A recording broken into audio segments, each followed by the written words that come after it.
Hello student, welcome to our YouTube channel commerce efficiency. आज की class में cover करेंगे कंसेप्ट कि ऑब्जेक्टिव क्या है इन्फ्लेशन अकाउंटिंग के और एडवांटेजेस क्या है इन्फ्लेशन अकाउंटिंग की।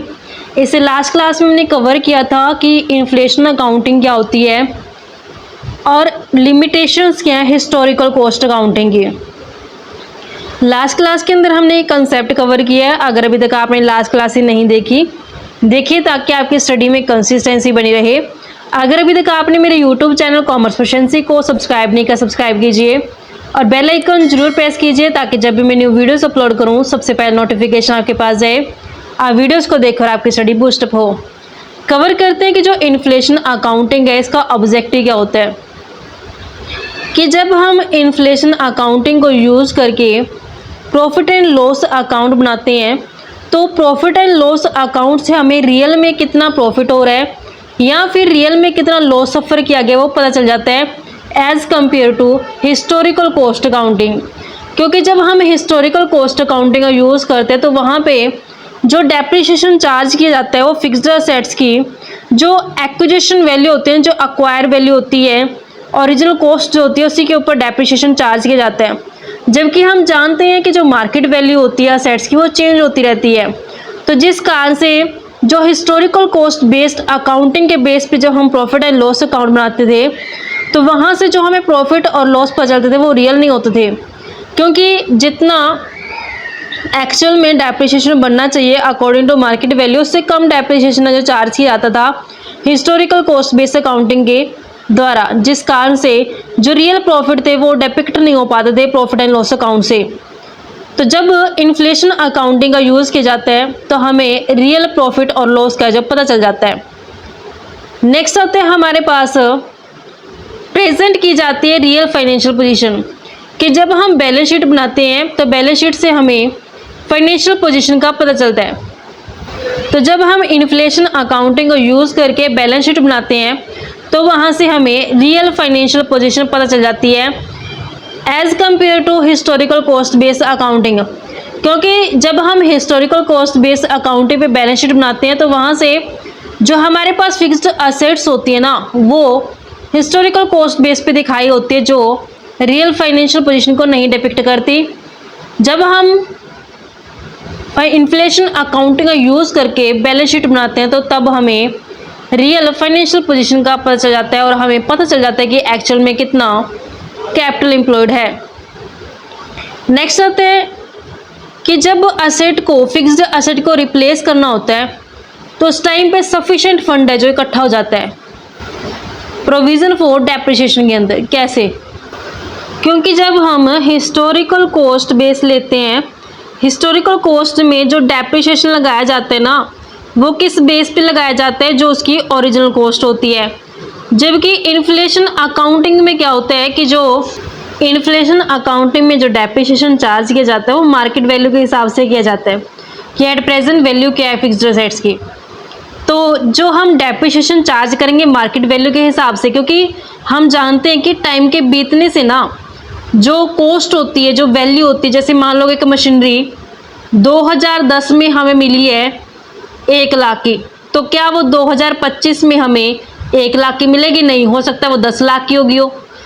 तो जब डेप्रिसिएशन चार्ज करेंगे हम हिस्टोरिकल कॉस्ट बेस पे तो हम क्या करते हैं कि जो उसकी ओरिजिनल कॉस्ट होती है ना उसी के ऊपर बेस मान के हम डेप्रिसिएशन चार्ज करते हैं। एग्जाम्पल के लिए जैसे एग्जाम्पल ले लेते हैं कि 10 लाख की मैंने मशीन खरीदी है और मुझे एस्टिमेट है कि 10 साल तक इसका इस्तेमाल कर सकते हैं और हर साल 1 लाख रुपए क्या हो जाएगा डेप्रिसिएशन चार्ज किया जाएगा हिस्टोरिकल कॉस्ट बेस अकाउंटिंग के अंदर।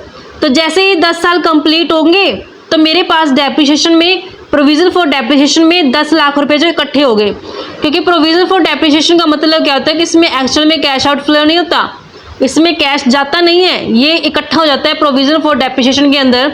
कि जैसे ही 10 साल पूरे हो जाते हैं तो उसके बाद हम इस 10 लाख रुपए का यूज़ करके नई जो मशीनरी है उसको परचेज कर सकते हैं, रिप्लेस कर सकते हैं।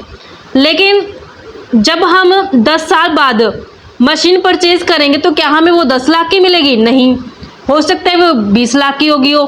तो उस केस में जो फंड है हमारे पास वो तो कितना हुआ है, प्रोविज़न फॉर डेप्रिसिएशन के अंदर सिर्फ 10 लाख इकट्ठा हुआ है, जबकि एट प्रेजेंट वो कितने की मिल रही है मशीनरी? 20 लाख की। तो इसमें सफिशिएंट फंड है जो कलेक्ट नहीं हो पाता जब प्रोविजन फॉर डेप्रिसिएशन चार्ज किया जाता है हिस्टोरिकल कॉस्ट बेस्ड अकाउंटिंग में। अगर हम डेप्रिसिएशन चार्ज करते हैं मार्केट वैल्यू के हिसाब से, तब उस केस में हमारे पास सफिशिएंट फंड है जो इकट्ठा हो जाता है प्रोविजन फॉर डेप्रिसिएशन के अंदर। नेक्स्ट ऑब्जेक्टिव आते हैं कि जो ट्रू पिक्चर होती है एंटरप्राइज की वो हमें पता चल जाती है, जो हेल्प करती है शेयर होल्डर की और मैनेजमेंट की, क्योंकि शेयर होल्डर ने भी डिसीजन मेकिंग करनी होती है और मैनेजमेंट ने भी डिसीजन मेकिंग करनी होती है। तो जब इनके पास ट्रू पिक्चर पहुंचेगी एंटरप्राइज की, तो वो ट्रू पिक्चर कैसे पता चलेगी? इन्फ्लेशन अकाउंटिंग की हेल्प से ही पता चलेगी। तो जब वो ट्रू पिक्चर है जो एंटरप्राइज की पता चल जाएगी शेयर होल्डर और मैनेजमेंट को, तो जिससे वो अच्छे तरीके से सही डिसीजन मेकिंग है जो कर पाएंगे, जो राइट डिसीजन है वो टेक ओवर कर पाएंगे। नेक्स्ट होते हैं हमारे पास एडवांटेजेस के हैं इन्फ्लेशन अकाउंटिंग की। फर्स्ट एडवांटेज आते हैं डिस्क्लोजर ऑफ ट्रू प्रॉफिट। जब हम इन्फ्लेशन अकाउंटिंग का यूज़ करते हैं, तो उससे जो हमने प्रॉफिट एंड लॉस अकाउंट से नेट प्रॉफिट या फिर नेट लॉस का पता चलता है, तो वो रियल नेट प्रॉफिट और नेट लॉस पता चल जाता है। क्यों? क्योंकि जो डेप्रिसिएशन चार्ज किया जाता है इन्फ्लेशन अकाउंटिंग में, वो फिक्स्ड असेट्स की करंट वैल्यू के ऊपर चार्ज किया जाता है।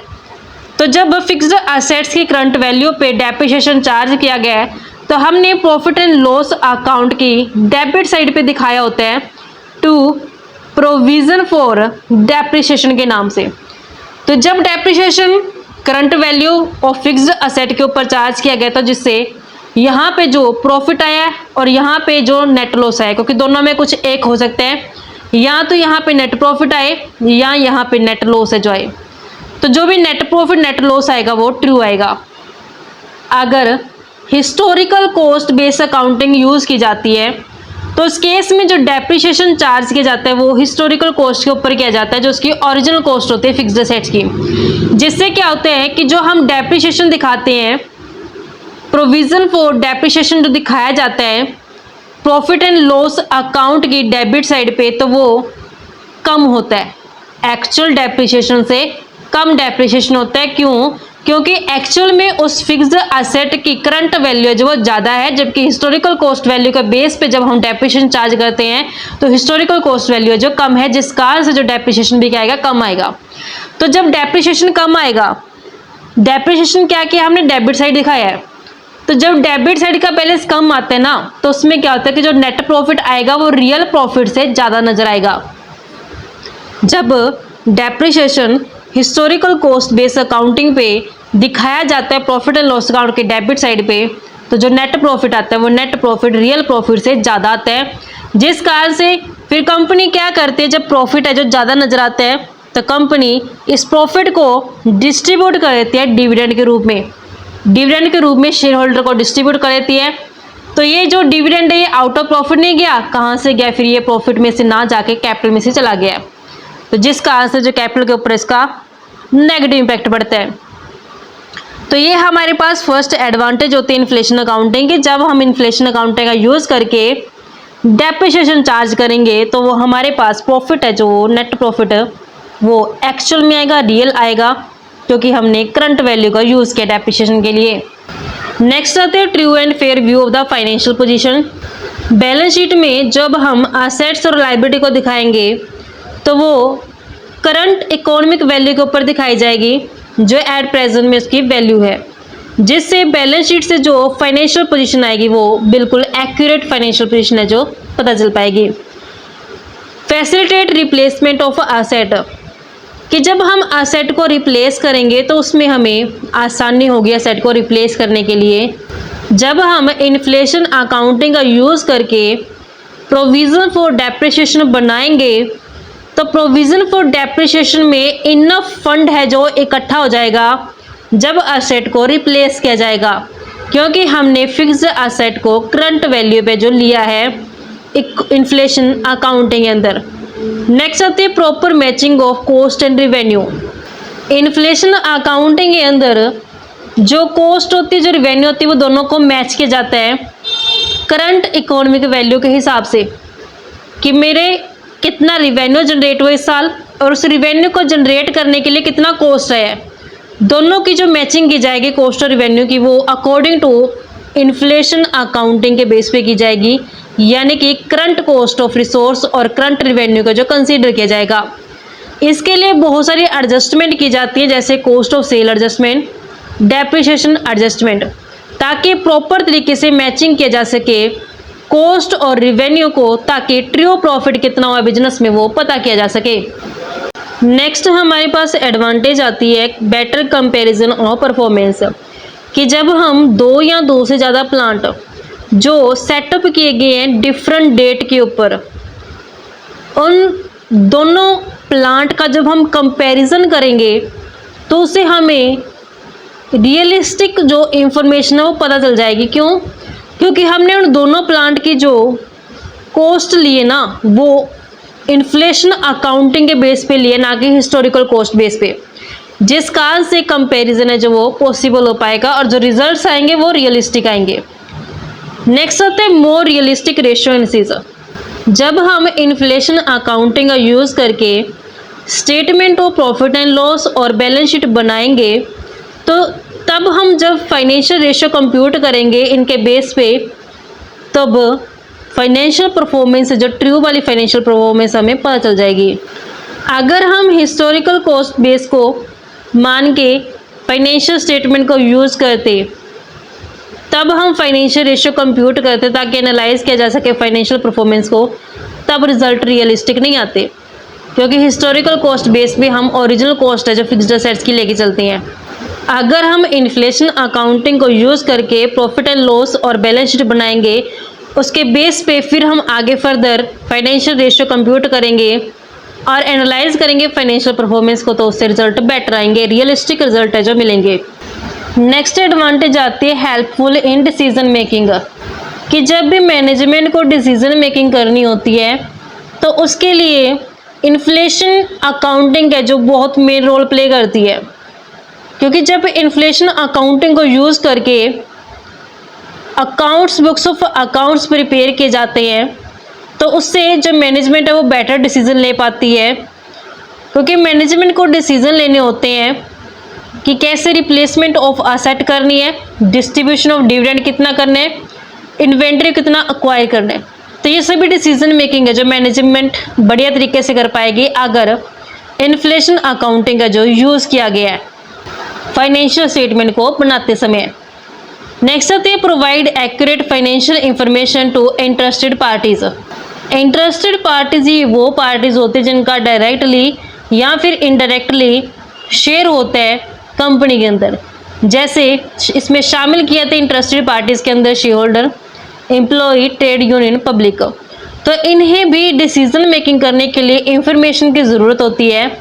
तो जब इन्फ्लेशन अकाउंटिंग का यूज़ करके फाइनेंशियल स्टेटमेंट बनाए जाते हैं तो उनसे जो रिजल्ट्स आएंगे वो बेटर रिजल्ट आएंगे, और जो ये इंटरेस्टेड पार्टीज है जो बेटर डिसीजन ले पाएंगी। क्योंकि अगर इन्फ्लेशन अकाउंटिंग का यूज़ नहीं किया जाएगा तब हिस्टोरिकल कॉस्ट बेस्ड अकाउंटिंग का यूज़ किया जाएगा। तो जब हिस्टोरिकल कॉस्ट बेस्ड अकाउंटिंग का यूज़ किया जाएगा तो उस केस में जो प्रॉफिट आएंगे वो ज़्यादा आएंगे एक्चुअल प्रॉफिट के कंपेरेटिवली। तो जब प्रॉफिट ज़्यादा नज़र आएंगे तो जो लेबर है वो कहेगी हमें वेज हायर दे दो, जो शेयर होल्डर है वो कहेंगे हमें डिविडेंड ज़्यादा दे दो, जिसका क्या होगा, नेगेटिव इम्पैक्ट पड़ेगा पार्टीज़ के ऊपर। इसलिए इन्फ्लेशन अकाउंटिंग का यूज़ करके जब फाइनेंशियल स्टेटमेंट बनाई जाती है तो उसमें ट्रू प्रॉफिट और ट्रू फाइनेंशियल पोजीशन का पता चल जाता है इंटरेस्टेड पार्टीज़ को, और उसके बेस पे वो इम्पोर्टेंट डिसीजन मेकिंग कर लेती हैं और जो आगे बेटर है जो वो डिसीजन कर पाती हैं। इस तरीके से बच्चों हमारे पास ये एडवांटेजेस बनते थे इन्फ्लेशन अकाउंटिंग के। आई होप आपको क्लियर हो गया है। नेक्स्ट क्लास में कवर करेंगे इसकी डिसएडवांटेजेस यानी कि लिमिटेशंस क्या इन्फ्लेशन अकाउंटिंग की। ऐसे ही रेगुलर क्लासेस के लिए आप मेरे यूट्यूब चैनल कॉमर्स प्रोफिशिएंसी को सब्सक्राइब करें, बेल आइकन जरूर प्रेस करें ताकि जब भी मैं न्यू वीडियोस अपलोड करूं सबसे पहले नोटिफिकेशन आपके पास जाए, आप वीडियोस को देखकर आपकी स्टडी बूस्ट अप हो।